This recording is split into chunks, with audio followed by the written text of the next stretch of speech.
Você barbeiro, você empresário que realmente quer aprender como montar sua barbearia do zero, aprender realmente a driblar todas as dificuldades, aprender a escolher um ponto com sucesso, fique ligado nas dicas que vamos dar nesse vídeo.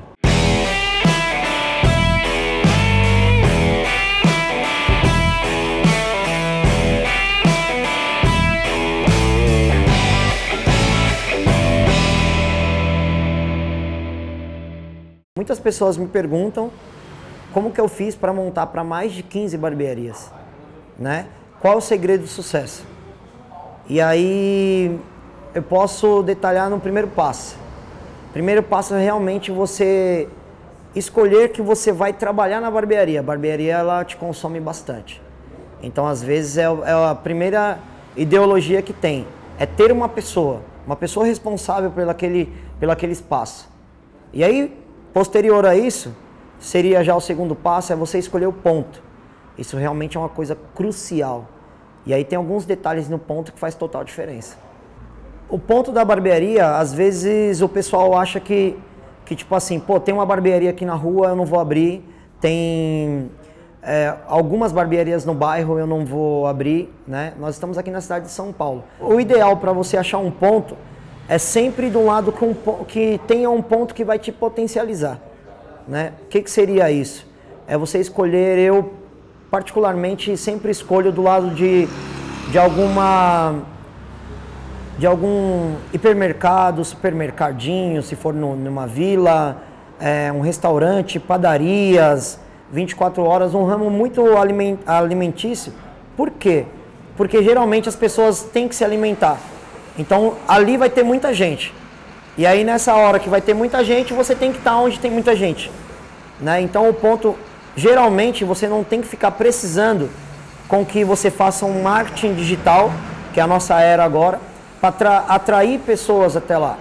O boca a boca funciona muito bem, então você tem que ter amizade com o dono da padaria, você tem que conversar muito bem com ele, você tem que tomar café com ele ali, você tem que determinar. É uma cafeteria que tem ali perto, que nem aqui mesmo nós temos, nessa unidade que nós estamos montando, nós temos o McDonald's do lado, é um puta potencial mundialmente.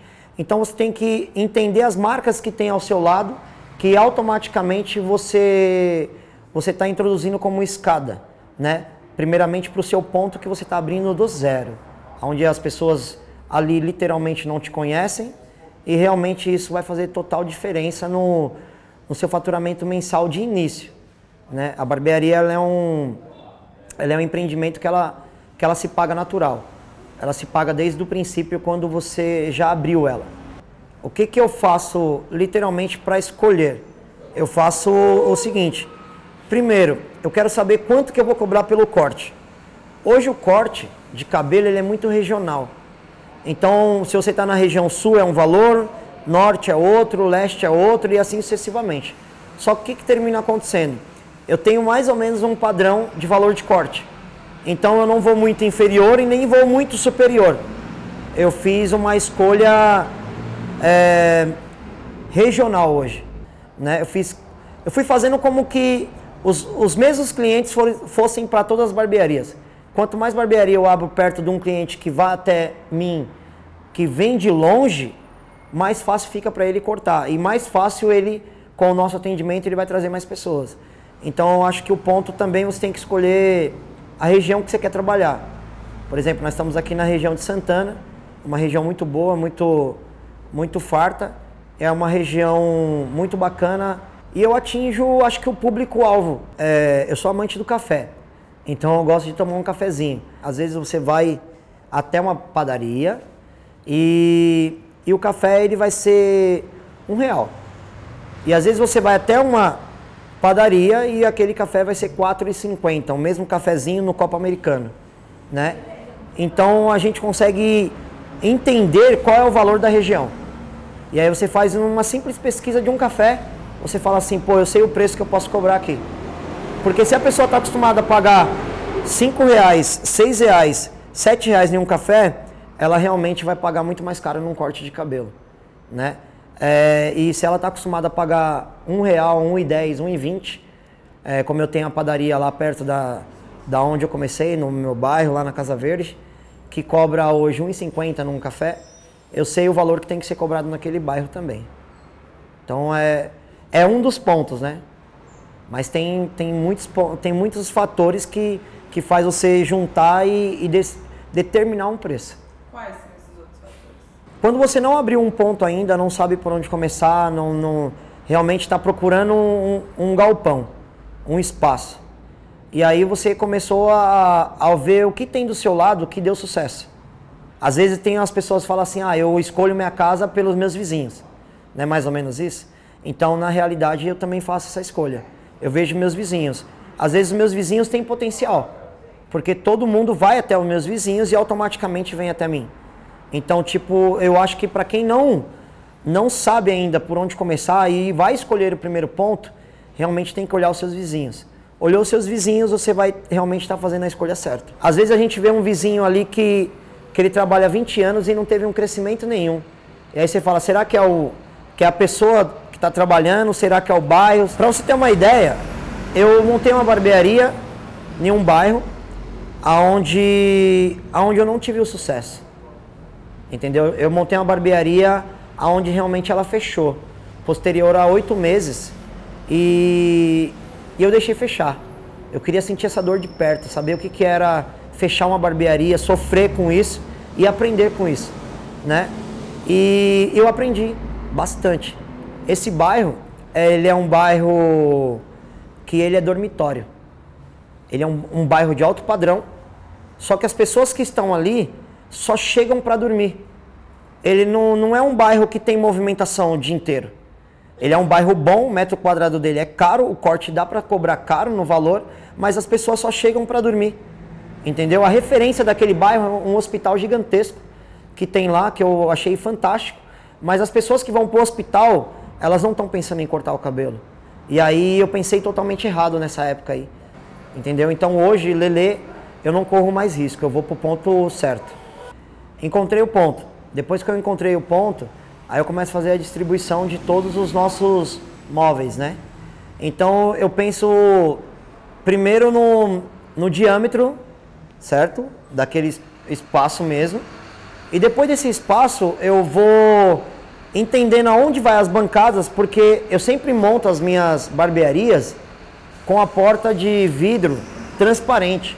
Quero que elas passem, elas entram, tire foto. Então na realidade eu faço a barbearia como um ponto de referência, um cartão postal. Então, o que eu penso? A barbearia não pode ser taxada como um bar, certo? Não pode ser taxada hoje como um snooker bar. A pessoa só vai jogar um snooker, uma sinuca.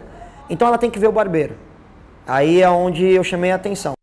A atenção eu fiz o quê? Quando eu criei a minha bancada, eu queria uma coisa bem rústica, ao mesmo tempo que era moderna, era nova, era antiga, era vintage.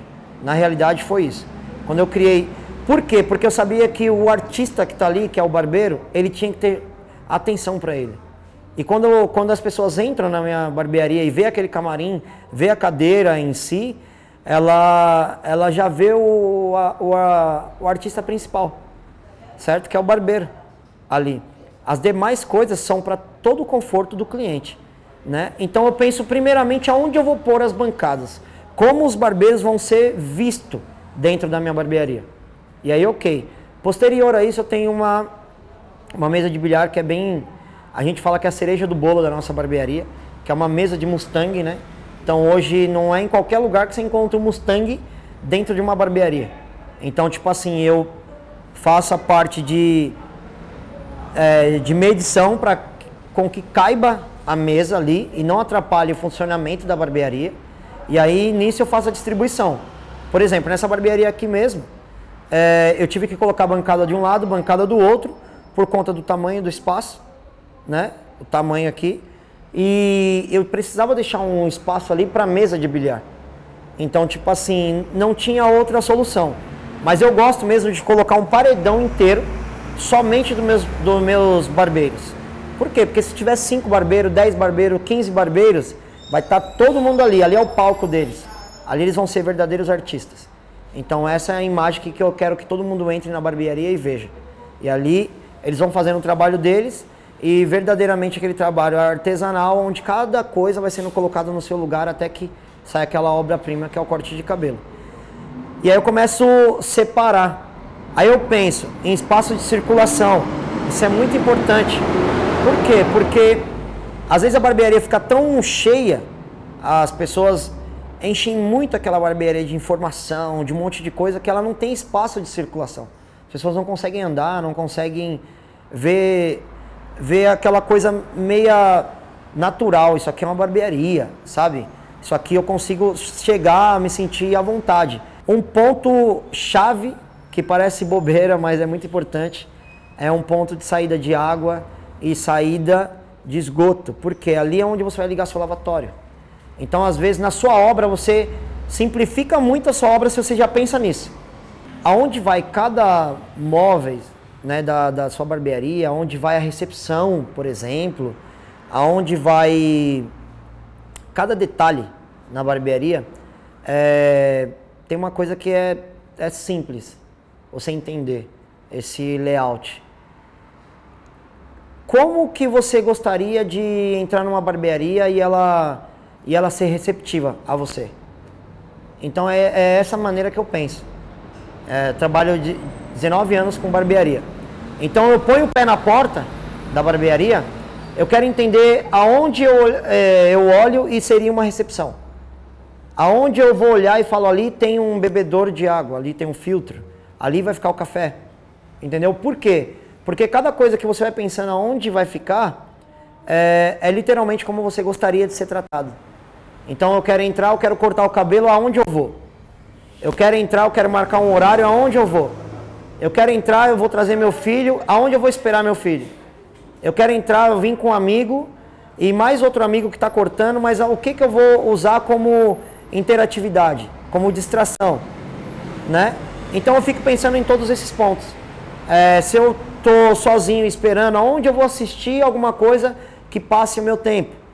Então hoje você tem que pensar em tudo, você tem que pensar rápido, aonde o pessoal vai estar esperando, tem que ter até tomada, porque a tecnologia hoje ninguém fica mais 2 minutos sem pegar no celular. Tudo bem que eu tenho 19 anos de barbearia, então possa ter uma visão mais ampla, mais fácil, né? Mas eu acredito que você barbeiro, ou você empresário, ou você empresária também, que vai montar sua barbearia do zero, você vai em barbearia, você vai em espaço beleza, você vai num salão de cabeleireiro. E aí você lembra de tudo o que já passou ali. Você lembra como você foi tratado, e aí você vê o que foi bom, você absorve, o que foi ruim, você descarta. Você lembra o que foi bom, aonde você esperou, você absorve, o que não foi, você descarta. Então você vai lembrar de tudo isso. Você mais do que ninguém, eu tenho 19 anos de experiência, mas você tiver 25 anos de idade, você tem 25 anos de experiência. Se você tiver 30 anos de idade, você vai ter 30 anos de experiência. Se você tiver 50 anos, você vai ter 50 anos de experiência. E aí eu acho que essa experiência maior que você tem é fácil. Pega tudo aquilo que você não gostou em todos os ambientes de barbearia, de espaço beleza ou salão de cabeleireiro que você não gostou e joga fora. E pega tudo aquilo que você gostou. Eu descobri que são 2 barbearias, né? O que seriam essas 2 barbearias? Por exemplo, tem uma barbearia para barbeiro e tem a segunda barbearia empresarial. Então vamos taxadas de 2 formas. Temos uma barbearia que o profissional ele abre e ele quer somente trabalhar sozinho, ele quer entregar, ter o público dele e ponto. Quando ele vê que ele está ficando um pouquinho mais cansado, um pouquinho mais velho, ele consegue um espacinho, coloca mais uma cadeirinha e põe um amigo para cortar, ensina alguém, fica ali junto, e aí os dois vão mais uma longa vida junto. Então essa é uma barbearia de barbeiro, né? Uma barbearia empresarial, que já é barbeiro, que pode ser um grande empresário, ou que já é do empresário mesmo, que vai montar do zero. Ele tem que ter no mínimo 4 cadeiras. Aí você fala assim, mas por que 4 cadeiras? Porque é o seguinte, esse mínimo, ele tem que entender que 2 cadeiras, ele vai pagar o custo operacional dele, certo? A terceira cadeira, literalmente ele vai pagar os produtos dele, as coisas que ele compra para a barbearia. Então, operacional é uma coisa, a coisa que você traz são outras, né? E a quarta cadeira é lucro dele, entendeu? Então, eu classifico dessa forma. A partir do momento que você aumentou para 6 cadeiras, aí nós classificamos de outra forma. Por quê? 3 cadeiras paga todo o operacional e 3 cadeiras já começa sendo lucro. E assim sucessivamente. Falando sobre um espaço Kids na barbearia, né? Primeiro, esse espaço Kids é uma que nós vamos fazer já, né, de piloto nessa barbearia aqui, por conta do que todas as barbearias me pediram. Então eu tenho as crianças cortando junto com o pai, só que as mães ficam meio sem jeito de levar as crianças, porque é barbearia, né? Mesmo ela sendo família, mas as mães ainda ficam um pouquinho sem jeito. Então, tendo um espaço Kids, a mãe já fica mais à vontade de levar as crianças. Então, foi essa a formatação que eu escolhi para criar um espaço Kids, né? É você entender que as crianças têm que ter o espaço delas. E às vezes o pai precisa ir com o filho para a barbearia, mas o filho não vai cortar, ele precisa cortar e fazer a barba. E ele tem que deixar a criança em algum lugar, entendeu? Então a gente tem que pensar dessa forma. Saber aonde realmente vai ficar o filho, aonde vai ficar o pai e aonde vai ficar a mãe. Porque como a gente é uma barbearia família, tem que ter o espaço para todos. E aí, como o que me destacou no mercado foi um degradê, né? Que eu venho defendendo esse corte vintage. Eu aprendi o corte antigo, domino o corte moderno, então eu misturei tudo e isso transformou em um vintage, né? E aí dessa forma, o que eu fiz com as cores? Eu fiz elas se conversarem também como um degradê. Usei o café, o camurça, o palha, o areia, até que chegue tipo no preto. Então tudo que tiver aqui dentro vai ter que estar se conversando, porque faz parte do meu layout. Vem sendo esse grande sucesso, porque assim, eu sou barbeiro, então nada mais do que o chão da barbearia, você varrendo, né? Aquele ditado, tipo o chão de fábrica mesmo, eu faço isso. Então, tipo, às vezes é difícil você convencer o engenheiro, o projetista, que aquela cor não está sendo bom para o profissional. Ele vai entender que está bonito. Ele não quer saber se o profissional está bem. Então, tipo, eu acho que isso é um dos pontos cruciais de fazer com que eu esteja na obra, né? Porque assim, eu consigo entender que se não tiver bom, eu já passei por essa experiência, né? Teve uma barbearia que o empresário quis mudar alguns pontos e eu deixei, né? E aí depois de um tempo a gente teve que mudar toda a iluminação da barbearia, porque ele fez o projeto, ficou muito bonito, ficou muito legal, mas não foi funcional. Então, tipo, hoje eu penso muito no funcional. Eu acho que o funcional, ele determina tudo, ele facilita tudo. Eu acho que a pessoa se sente mais à vontade. Tá funcional, tá bom, vai ficar bom para o empresário, fica bom para o cliente, fica bom para o barbeiro. Entendeu? Então, eu acho que essa fórmula de deixar as coisas mais práticas, mais fácil, eu aprendi bastante fora. Aprendi muito nos Estados Unidos que foi uma coisa a qual eu achava que era surreal. Eu vi que o diferencial deles, e é muito bonito de se ver, seria tudo funcionar. Entendeu? Então, às vezes, não é a boniteza. Às vezes, não é aquela coisa que, não, eu acho que tem que funcionar. Hoje, funciona. Quando a gente pensa em o que é legal para o barbeiro, né, para o nosso colaborador em si, não ter um ambiente totalmente escuro, porque a gente lida com degradê, né, e o degradê, falando de cabelo, a maioria do cabelo das pessoas são escuros. Então a gente lida com cores também. Então se a cor predominante que tiver na parede ali for totalmente preta, totalmente escura, ela vai, com certeza, puxar muito mais a visão do barbeiro. Então o que termina acontecendo? A visão dele, que era para ter uma produtividade pelo menos de 8 horas trabalhado, ele começa com 4 horas trabalhadas já ficar mais cansado. Entendeu? Porque o olho dele está cansado, ele começa a ter dor de cabeça, porque ele está forçando muito o olho. Sabe aquela história quando você era pequeno que a mãe fica, não fica muito perto da televisão que vai doer seus olhos, é mais ou menos isso. Então a gente já força muito o nosso olhar em se preocupar com pequenos detalhes. E aí esses detalhes termina dificultando ainda mais quando o ambiente é muito escuro. Então eu aconselho realmente que o ambiente seja claro na parte que vai cortar, né? Uma vez eu fiz isso na minha barbearia. Eu achei o máximo, fantástico, numa barbearia que eu fui, que era preta a iluminação, era muito... Não, era preta o ambiente, mas a iluminação era top, então eu terminei não percebendo. E aí a primeira coisa que eu fiz quando eu cheguei na minha barbearia foi pintar tudo de preto. E a barbearia tem esse lance de você realmente usar uma cor mais escura, ser mais homem mesmo em si. Mas o que termina acontecendo? Força muito a visão do barbeiro. O profissional que trabalha ali, tem barbeiro que trabalha 12 horas, 14 horas diretamente e ele não vence, ele não consegue. E aí eu comecei a investir mais em iluminação. E essa iluminação, ela consome mais, dá mais gasto e a gente vê que a melhor coisa que eu fiz foi quando eu pintei de novo, clareei o ambiente, aí o resultado foi totalmente outro.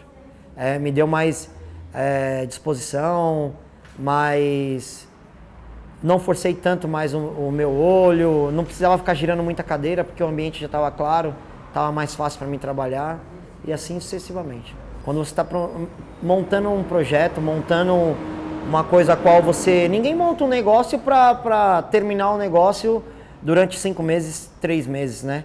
Então você tem que ter parceiros mesmo que você sabe que você está comprando aquilo e ele vai ser seu parceiro o resto da vida, porque você tem que ter certeza que seu negócio vai dar certo, né? Então, o que termina acontecendo? Eu acho que a dica certa de você escolher o fornecedor é ele te entregar, né? Te entregar aquilo que é prometido, né? E você também, para montar um negócio, tudo que você vai comprar à vista tem uma boa negociação, né? Hoje então, tipo assim, qual que é a negociação crucial? É você entender que se você vai comprar uma cadeira é uma coisa, você vai comprar 6 cadeiras, 7 cadeiras, 10 cadeiras é outra coisa. Então, às vezes, não é porque você é empresário, que hoje você tem um dinheiro para investir na barbearia em si, que você não tem que barganhar preço. Só que você tem que barganhar preço exigindo qualidade, né? Então você tem que pensar em prazo, você tem que pensar na qualidade, se tem reposição de peça, você tem que pensar se caso, por exemplo, estou falando aqui de uma cadeira, mas se caso aquela cadeira danificar, o que o fornecedor faz para você? Por exemplo, o meu fornecedor mesmo, ele pega e repõe essa cadeira, enquanto ele leva a cadeira para arrumar, e você não vai parar de trabalhar. E quando a sua cadeira estiver pronta, ele vai trazer novamente e trocar pela outra que ele deixou. Então isso é uma coisa fantástica. Então eu acho que a pessoa tem que ser parceiro. Então o seu fornecedor ele não pode ser somente um vendedor para você. Se ele for somente um vendedor, eu acho que não vai funcionar. Então, como por exemplo, quando você pega uma obra, você tem prazo para entregar. Então nessa obra que você tem prazo para entregar, o seu fornecedor tem que entender isso. Às vezes não, ele só lida com você como um vendedor. E aí nessa que ele lidar com você como um vendedor, ele vai vender. Mas primeiro ele vende, depois ele vai produzir. Então, geralmente você tem que já pensar nisso. Eu vou comprar, mas você tem prazo para entregar, você consegue me entregar, você realmente vai cumprir o seu prazo, porque eu também tenho o prazo que eu dei para outra pessoa. Teve uma outra vez que eu trabalhei com um fornecedor que ele fez de que maneira? Ele vendeu para mim, mas depois oscilava os preços. Uma hora o mesmo produto, ele tinha uma oscilação de preço mais alto e às vezes ele queria um pouquinho mais vender de novo e trazia o preço um pouquinho mais inferior. Então a negociação dele ficava muito sem eu conseguir compreender qual era o fornecedor que eu estava fazendo. Então eu entendi mais que ele queria ganhar comigo do que realmente ser um fornecedor da barbearia Lelê, né? Então essa experiência não foi muito positiva não. E se preocupar, porque eu tive fornecedor que pegou uma cervejeira para mim, vendeu uma cervejeira nova e me entregou uma cervejeira usada. Eu posso entregar sim uma cervejeira usada, não tem problema nenhum, mas desde que você fale, né? Ó, eu tô vendendo uma seminova aqui para você. e tá te dando vantagem, tá boa, tá em excelente estado, não há problema nenhum. Mas ele tem que, eu acho que o fornecedor, o mais legal é a entrega que ele faz para você, tipo, sendo o mais transparente possível. Ó, vamos fazer e vai dar, né? E isso aqui não vai dar. Então eu acho que ele sendo transparente é o vendedor, fornecedor, distribuidor certo para você. Eu vou te dar 3 opções que você tem que analisar no distribuidor. Primeiro, é o seu projeto, certo? É o seu sonho, é a sua barbearia. Então você tem que entender se aquele cara está disposto a te ajudar. Não é só vender. Então esse ponto você tem que analisar ele literalmente. Porque às vezes o cara quer vender, mas é daquele jeito. Ele tem qualidade, tem preço, tem garantia, mas ele vira para você e fala assim, ó, eu tenho, se você quiser você compra, se você não quiser vai vir outra pessoa e comprar. Então esse cara não quer te ajudar. Ele não entendeu o seu projeto. E às vezes uma única dica que aquele distribuidor dá sobre o próprio produto dele, você vai utilizar o produto dele mais fácil. Entendeu? Então isso é muito bom. Segunda coisa que você tem que entender, eu sei que ele vai te dar prazo, ele vai te dar preço e vai te dar garantia.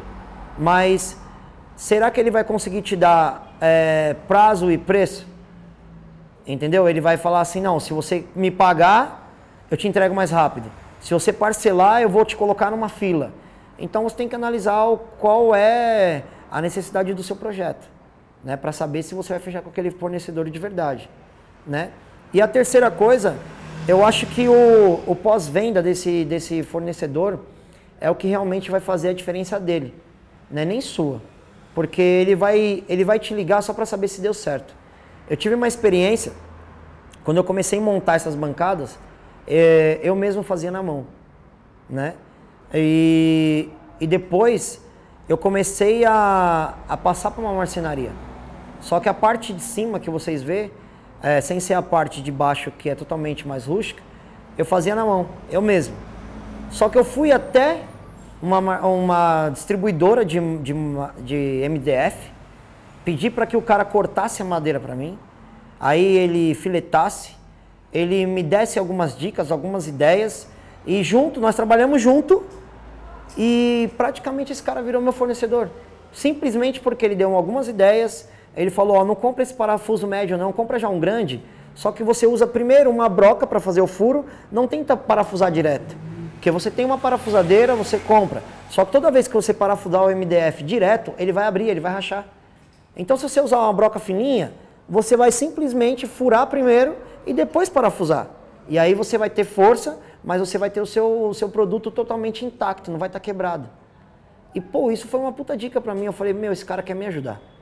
Entendeu? E aí pra mim ele virou meu fornecedor de MDF. Então só compro MDF hoje com ele. E aí ele foi além, pra você entender. Ele foi muito além, ele entendeu que era um projeto, ele entendeu que não ia ficar somente naquilo, ele entendeu que realmente ele conseguiria fazer da seguinte forma, ele conseguiria me ajudar mais ainda. Ele começou a fazer o quê? Ele começou, além dessas dicas, ele começou a baratear um pouco o meu projeto. E aí como que ele barateou o meu projeto? Ele barateou da seguinte forma, ele pegou e me cadastrou como marceneiro. Então toda vez que eu comecei a comprar lá, ele já entendeu que não era mais um barbeiro, era um marceneiro que estava comprando com ele, porque aí o preço era diferenciado. Então eu paguei na primeira tirada um valor, na segunda retirada um outro valor, na terceira retirada eu já parti para outro valor. Então eu só entendi que esse cara só queria me ajudar. E aí pode ter certeza que esse cara fechou com chave de ouro como meu distribuidor. E aí tem um velho ditado que eu acho que nossos ancestrais já deixou para nós, né? O porco só engorda com o olho do dono. Eu acho que isso faz diferença mesmo. Porque você pode até criar diversas engrenagens e fazer com que aquelas engrenagens façam o mecanismo girar. Mas você tem que dar corda naquele mecanismo, senão ele não roda sozinho. Às vezes você consegue pôr bateria, mas essa bateria vai ficar girando aquele mecanismo, vai chegar um tempo que ele para. E você tem que ir lá e colocar para carregar de novo e deixar aquele mecanismo girando. Então acredito que hoje é o que faz a diferença em todas as minhas barbearias. Eu realmente criei esse mecanismo geral e tenho que pôr bateria direto, né? Recarregar um pouquinho das baterias.